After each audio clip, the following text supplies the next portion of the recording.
Selamat malam, Sobat Jumat Malam. Bayangkan suasana Yogyakarta saat malam tiba. Dari kejauhan, siluet gagah Gunung Merapi berdiri kokoh di utara, gelap tertutup kabut. Di tengah kota, Tugu Jogja menjulang sunyi, diterangi lampu jalan. Sementara di selatan, deburan ombak pantai Parangtritis terdengar seakan membawa bisikan gaib dari lautan luas. Semua titik itu, bila ditarik garis lurus, akan melewati Keraton Yogyakarta, seolah menyatukan gunung, kota, dan laut dalam satu jalur kosmis. Bagi masyarakat Jawa, garis imajiner ini bukan sekadar kebetulan tata kota. Ia dipercaya sebagai sumbu sakral, jalur yang menghubungkan tiga kekuatan, Merapi sebagai simbol dunia atas dan kekuatan alam, Keraton sebagai pusat manusia dan kekuasaan raja, serta Laut Selatan sebagai gerbang dunia gaib yang dijaga Nyai Roro Kidul. Di tengahnya berdiri Tugu Jogja, dianggap sebagai penanda keseimbangan semesta. Konon, Sobat Jumat Malam, garis ini adalah wujud filosofi mendalam, hubungan antara manusia, alam, dan Tuhan.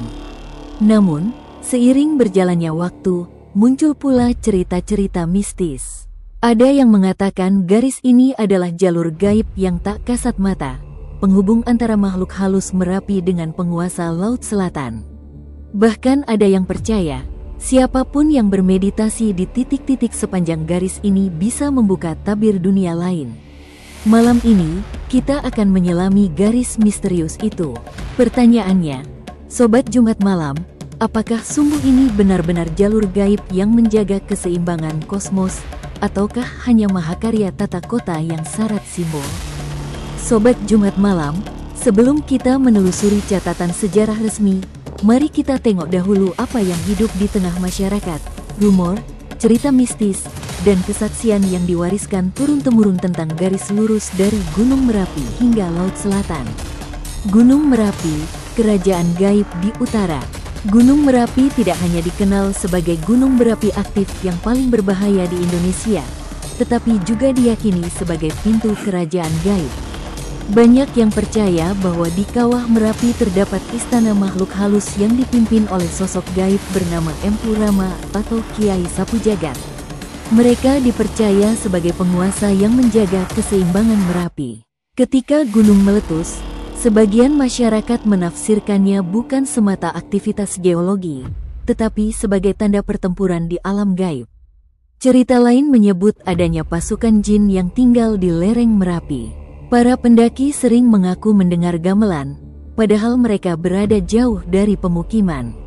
Ada pula kisah tentang makhluk penjaga yang menampakkan diri sebagai kuda putih atau sosok prajurit bersenjata. Semua ini mempertebal keyakinan bahwa Merapi bukan hanya gunung, melainkan kerajaan besar di alam lain. Tugu Jogja, penanda jalur gaib. Beranjak ke tengah kota, kita bertemu Tugu Jogja. Tugu ini terlihat sederhana, tapi diyakini sebagai penanda energi kosmis. Konon, jika seseorang bermeditasi di sekitar Tugu pada tengah malam, ia bisa merasakan aliran energi yang menghubungkan utara dan selatan. Beberapa praktisi spiritual percaya bahwa tugu ini adalah titik cakra yang menjaga keseimbangan Yogyakarta. Cerita yang beredar menyebutkan bahwa pada malam-malam tertentu, terutama menjelang satu suro, ada yang melihat cahaya samar naik dari tugu menuju ke langit, lalu turun ke arah selatan. Bagi mereka, itu tanda bahwa jalur gaib dari Merapi hingga Parangtritis sedang dibuka. Hingga kini, tidak sedikit orang yang melakukan tirakat dan semedi di sekitar Tugu Jogja, berharap mendapat wangsit atau penglihatan. Keraton Yogyakarta, titik tengah dunia manusia. Di titik tengah garis ini berdiri Keraton Yogyakarta. Dari luar, ia tampak sebagai pusat pemerintahan, tapi dalam tradisi Jawa, keraton adalah poros kosmos. Banyak orang percaya bahwa Sultan bukan hanya pemimpin dunia nyata, tapi juga memiliki hubungan spiritual dengan kekuatan gaib, baik dari Merapi maupun Laut Selatan. Cerita-cerita mistis sering muncul dari keraton. Ada kisah tentang ruang-ruang rahasia yang konon bisa menghubungkan keraton dengan laut. Ada pula cerita tentang tamu gaib yang datang dalam wujud perempuan cantik berbusana hijau, dipercaya sebagai Nyai Roro Kidul. Bahkan hingga kini, prosesi labuhan keraton, ritual persembahan di Merapi dan Laut Selatan masih dilakukan sebagai simbol ikatan antara keraton dengan dua alam besar itu. Pantai Parangtritis, Gerbang Laut Selatan, dan akhirnya, Sobat Jumat Malam, kita tiba di Pantai Parangtritis. Inilah salah satu lokasi paling mistis di Jawa. Ombaknya ganas, pasirnya hitam, dan anginnya sering membawa aroma garam bercampur kesan menyeramkan. Bagi masyarakat Jawa, Parangtritis adalah gerbang menuju istana Nyai Roro Kidul. Cerita yang paling terkenal adalah larangan mengenakan pakaian hijau di pantai ini. Warna hijau dipercaya sebagai warna kebesaran sang ratu. Barang siapa nekat, konon akan dipanggil dan ditarik ke dasar laut. Banyak kisah orang hilang terseret ombak lalu tak pernah ditemukan. Bagi keluarga yang ditinggalkan, itu diyakini sebagai panggilan Nyai Roro Kidul, bukan sekadar kecelakaan. Selain itu, ada pula cerita tentang penampakan kereta kuda gaib di malam hari, melaju di atas ombak, disertai denting gamelan. Ada yang mengatakan pernah melihat pasukan prajurit gaib berbaris di pantai. Semua ini membuat Parangtritis bukan hanya tempat wisata, tapi juga lokasi yang menyimpan aura mistis yang kuat. Jalur gaib, penghubung Merapi dan Laut Selatan. Cerita-cerita mistis dari 4 titik ini kemudian menyatu dalam keyakinan masyarakat tentang jalur gaib yang menghubungkan Merapi, Tugu, Keraton, hingga Parangtritis. Garis ini dipercaya sebagai urat nadi Yogyakarta yang menghubungkan kekuatan alam, manusia, dan dunia gaib. Praktisi spiritual sering menyebut jalur ini sebagai tempat paling tepat untuk melakukan semedi. Konon, bila seseorang benar-benar fokus dan tulus, ia bisa berkomunikasi dengan penguasa Merapi atau bahkan dengan Nyai Roro Kidul. Ada juga kisah tentang orang-orang yang melakukan ritual di sepanjang jalur ini, berharap memperoleh kesaktian atau kekayaan. Namun, Sobat Jumat Malam, di balik semua cerita ini, muncul pertanyaan besar, apakah benar garis ini sejak awal dimaksudkan sebagai jalur gaib? Ataukah kepercayaan ini lahir belakangan, sebagai tafsir mistis atas tata kota Yogyakarta yang penuh simbol? Sobat Jumat Malam, setelah kita menyelami kisah mistis seputar garis lurus Merapi Keraton Parangtritis, kini kita masuk ke ranah yang lebih kokoh, sejarah dan asal-usul. Garis ini memang bukan sekadar imajinasi, melainkan hasil dari rancangan tata kota yang syarat dengan makna filosofis dan simbol kosmologi Jawa. Perjanjian Giyanti, awal berdirinya Yogyakarta, tahun 1755, lahirlah sebuah peristiwa penting, Perjanjian Giyanti. Perjanjian ini memecah kerajaan Mataram menjadi dua, Surakarta di timur dan Yogyakarta di barat. Sultan Hamengkubuwono I, pendiri Yogyakarta, menghadapi tantangan besar, membangun pusat pemerintahan baru yang tidak hanya berfungsi secara politik, tetapi juga mencerminkan falsafah Jawa. Sultan memilih lokasi keraton di titik yang diyakini memiliki keseimbangan kosmis. Keputusan ini bukan kebetulan. Ia menghubungkan kekuatan alam Gunung Merapi di utara dengan Laut Selatan di selatan, menjadikan keraton sebagai titik tengah yang menyatukan dunia spiritual, manusia, dan gaib. Tugu Pal Putih, simbol awal kosmos. Tak lama setelah mendirikan keraton, Sultan membangun sebuah tugu yang kini dikenal sebagai Tugu Jogja. Pada mulanya, tugu ini disebut Tugu Pal Putih, dibangun sekitar tahun 1756 dengan bentuk ramping dan tinggi mencapai 25 meter. Ujungnya berbentuk bulat, melambangkan hubungan manusia dengan Tuhan, sebuah perwujudan dari konsep manunggaling kawula lan Gusti, bersatunya manusia dengan Sang Pencipta. Namun pada tahun 1867, gempa besar mengguncang Yogyakarta dan meruntuhkan Tugu Pal Putih. Belanda kemudian membangun ulang dengan bentuk lebih pendek, sekitar 15 meter, dan ujungnya runcing seperti yang kita lihat sekarang. Perubahan ini tidak hanya fisik, tetapi juga simbolis. Tugu yang awalnya menjadi penanda kosmis bertransformasi menjadi simbol kolonial. Meski begitu, bagi masyarakat, Tugu Jogja tetap dianggap sebagai titik penting dalam sumbu filosofis. Keraton, pusat kosmologi Jawa. Keraton Yogyakarta, dibangun pada tahun 1755, dirancang bukan hanya sebagai pusat kekuasaan politik, tetapi juga sebagai pusat kosmologi Jawa. Tata letaknya mencerminkan filosofi Sangkan Paraning Dumadi, asal dan tujuan kehidupan manusia. Dari arah utara ke selatan, terdapat alun-alun utara, keraton sebagai pusat, hingga alun-alun selatan. Alun-alun utara melambangkan keterbukaan dan pertemuan antara raja dengan rakyat. Alun-alun selatan melambangkan perjalanan spiritual, tempat rakyat bisa melakukan ritual. Di antaranya berdiri keraton sebagai pusat manusia, dikelilingi gapura-gapura dengan makna mendalam. Setiap gapura menggambarkan tahapan hidup manusia, dari kelahiran, dewasa, hingga kematian. Dengan begitu, keraton menjadi miniatur perjalanan hidup manusia sekaligus miniatur kosmos. Gunung Merapi, dunia atas. Gunung Merapi di utara bukan hanya ancaman geologi, tetapi juga simbol dunia atas. Sultan Hamengkubuwono I menempatkan Merapi sebagai bagian dari kosmologi kerajaannya.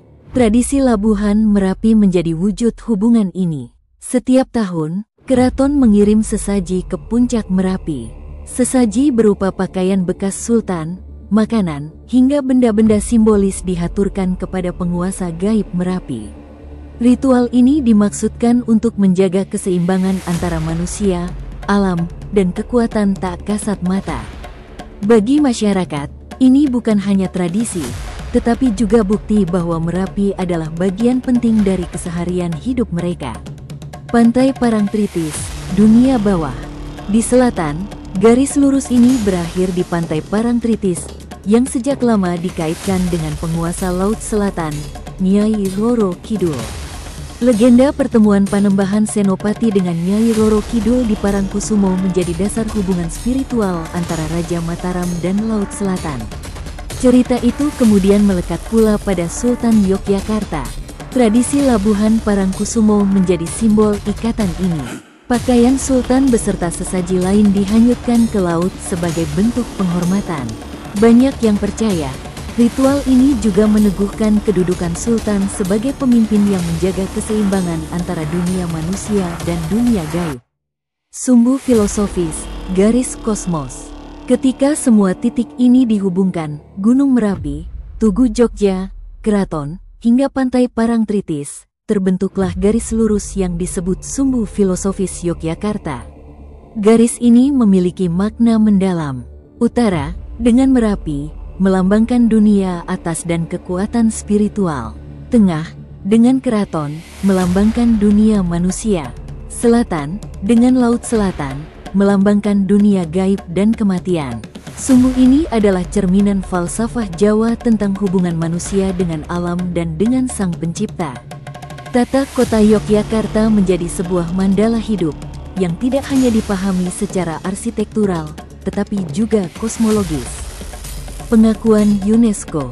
Pada tahun 2023, UNESCO menetapkan sumbu filosofis Yogyakarta sebagai warisan dunia. Dalam dokumen resminya, UNESCO menyoroti bagaimana tata kota Yogyakarta menggabungkan unsur budaya, spiritual, dan arsitektural dalam satu kesatuan. Pengakuan ini menegaskan bahwa garis lurus Merapi Keraton Parangtritis bukan sekadar legenda rakyat, melainkan bukti kejeniusan tata ruang yang unik di dunia. UNESCO menekankan 3 hal utama: filosofi yang melandasi tata ruang, praktik budaya yang masih bertahan seperti labuhan, dan keberlanjutan nilai-nilai tersebut dalam kehidupan masyarakat modern. Dengan begitu, sumbu ini tidak hanya diakui secara lokal, tetapi juga mendapat pengakuan internasional. Antara fakta dan kepercayaan, Sobat Jumat Malam, disinilah menariknya garis ini.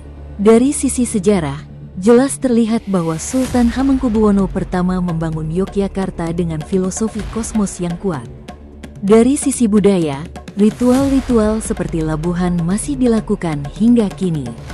Tetapi dari sisi masyarakat, sumbu ini selalu ditambah dengan tafsir mistis, roh Merapi, tamu gaib di keraton, dan panggilan Nyai Roro Kidul dari laut. Dengan demikian, garis ini menjadi persilangan antara fakta dan mitos, antara sejarah dan kepercayaan. Inilah yang membuatnya hidup hingga kini, bukan hanya sebagai tata kota, tetapi juga sebagai narasi yang terus dibisikkan dari generasi ke generasi. Sobat Jumat Malam, setelah menelusuri sejarah, mari kita bergeser pada sisi yang lebih konkret, data resmi dan fakta-fakta yang tercatat hingga hari ini. Dengan begitu, kita bisa melihat bagaimana garis lurus Merapi Keraton Parangtritis bukan hanya narasi budaya, tetapi juga realitas yang diakui secara nasional dan internasional. Penetapan UNESCO. Pada September tahun 2023, UNESCO resmi menetapkan sumbu filosofis Yogyakarta sebagai warisan dunia.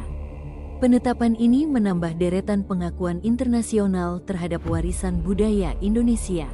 Dalam dokumen UNESCO, ditegaskan bahwa sumbu filosofis ini adalah bukti tata kota berbasis kosmologi Jawa yang unik, yang masih bertahan hingga abad ke-21. UNESCO menyoroti 3 aspek utama. Nilai filosofis. Garis ini mencerminkan hubungan manusia dengan Tuhan, alam, dan kehidupan setelah mati. Warisan budaya hidup. Ritual-ritual seperti labuhan di Merapi dan Parangkusumo masih dijalankan hingga kini. Keberlanjutan sosial. Masyarakat masih memandang sumbu ini sebagai bagian dari identitas dan kehidupan sehari-hari. Tata ruang kota Yogyakarta. Dari sisi arsitektur, penelitian arkeologi dan tata kota menunjukkan bahwa garis Merapi Keraton Parangtritis memang lengkap. Jika kita menarik garis lurus melalui Tugu Jogja, Keraton, hingga Pantai Parangtritis, semuanya berada dalam satu sumbu. Fakta geografis ini mendukung narasi filosofis yang sejak awal dirancang Sultan Hamengkubuwono I. Selain itu, elemen-elemen kota seperti alun-alun utara dan selatan, Masjid Gede Kauman, serta gapura keraton semuanya menghadap ke arah yang sejalan dengan sumbu ini. Dengan kata lain, tata ruang Yogyakarta benar-benar dibangun mengikuti konsep kosmos, bukan kebetulan. Data ritual dan tradisi. Setiap tahun, ritual labuhan masih dijalankan. Di Merapi, masyarakat bersama abdi dalam keraton membawa sesaji ke lereng atau puncak gunung. Sesaji biasanya berupa pakaian bekas sultan, makanan, serta benda-benda simbolis. Ritual ini dimaksudkan untuk menjaga keseimbangan antara manusia dan alam.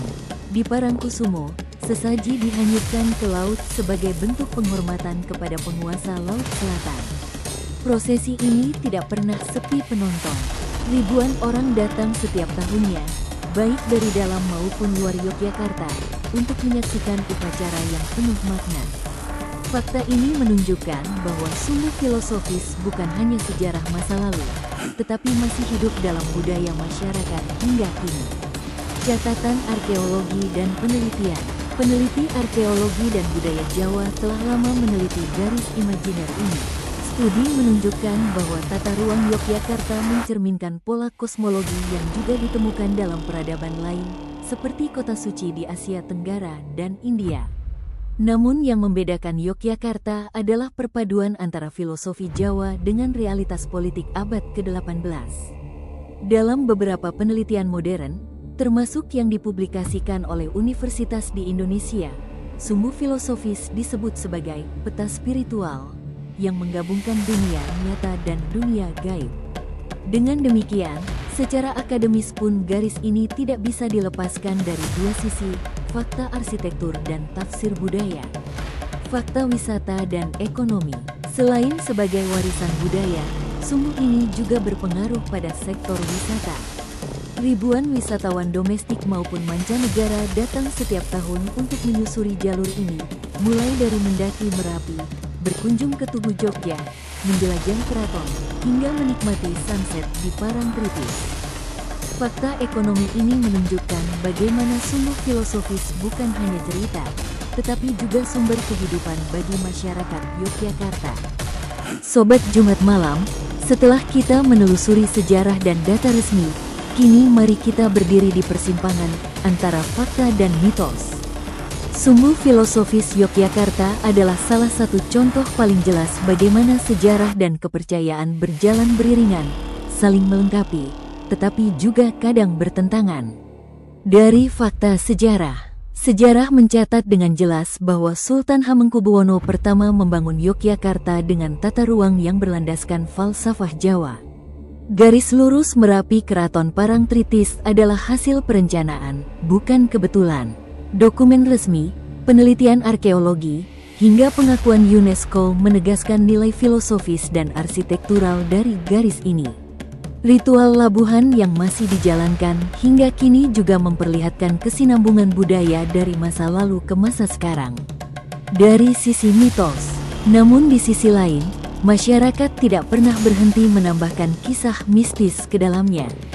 Merapi diyakini sebagai kerajaan gaib, keraton dipercaya memiliki ruang rahasia menuju alam lain, dan Parangtritis tetap dianggap sebagai istana Nyai Roro Kidul.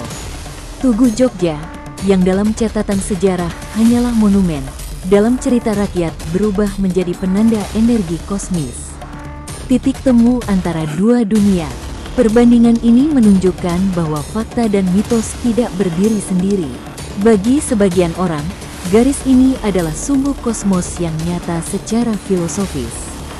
Bagi yang lain, ia adalah jalur gaib yang nyata secara spiritual.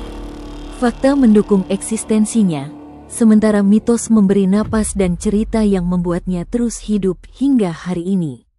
Sobat Jumat Malam, kita telah menempuh perjalanan panjang menyusuri garis lurus Merapi Tugu Jogja Keraton Parangtritis. Dari cerita rakyat hingga catatan sejarah, dari mitos tentang kerajaan gaib hingga pengakuan resmi UNESCO, semua bersatu dalam satu narasi yang khas, sumbu filosofis Yogyakarta. Bagi sebagian orang, sumbu ini adalah simbol kosmos yang indah, warisan dari Sultan Hamengkubuwono I yang penuh filosofi. Bagi yang lain, ia adalah jalur gaib, penghubung antara dunia manusia dengan kerajaan Merapi di utara dan Laut Selatan di selatan. Keduanya mungkin berbeda, tetapi keduanya juga hidup berdampingan, terus diwariskan dari generasi ke generasi. Dan mungkin, justru disitulah kekuatan Yogyakarta, ia berdiri di tengah persilangan antara fakta dan mitos, antara sejarah dan legenda. Kota ini tidak hanya dibangun dengan batu dan tanah, tetapi juga dengan doa, simbol, dan cerita yang tak pernah padam. Sobat Jumat Malam, kini pertanyaan kembali kepada kita semua. Apakah sumbu filosofis Yogyakarta hanya tata kota penuh simbol, atau benar-benar sebuah jalur gaib yang menyimpan energi mistis? Hanya Anda yang bisa menjawab, sesuai dengan keyakinan yang Anda pegang.